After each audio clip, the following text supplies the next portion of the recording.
Welcome to part 7 of the Getting to Know Dual Credit series. In this segment, we're going to explore ACIT completion invoices.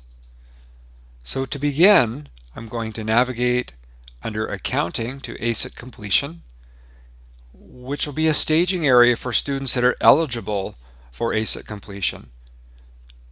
Commonly, people will ask, why is a student missing from this list? And there's generally two reasons. The number one reason a student will not be on this list is because they have not yet been added to an ACIT intake invoice. So only those students that have already been on an intake invoice will be shown here. The second common reason a student will be missing from this list is because their program completion date has not yet come. So those are the typical two reasons, just so you know.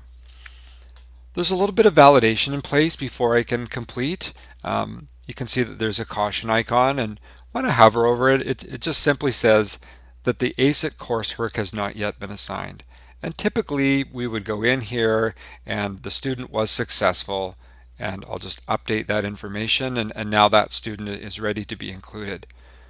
However, there are times, and I'll go into the details of this student, where they aren't successful. They could be unsuccessful, they could have withdrawn from the program, they've chosen not to report their marks, and you have to give a reason why.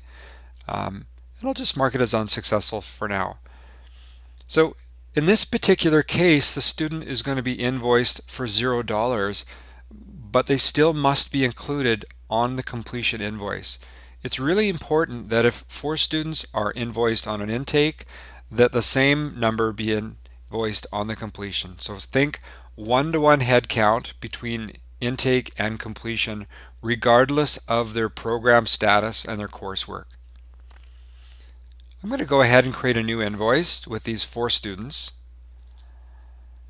And once again, we get some details pre-filled for us. And I'm going to leave the details of the invoice format up to our good friends at the ITA to help us with. And I'll just keep it very simple for now. So there's my 4 students. I'm going to go ahead and create this invoice. You'll immediately see that one of the 4 students is not going to be invoiced for any money, but again, you want that 1-to-1 head count, sort of intake and completion. These are of course printable, and there we go.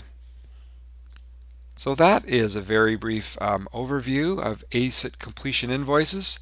Of course, the historicals can always be retrieved from going here and that kind of thing. Thanks for your time.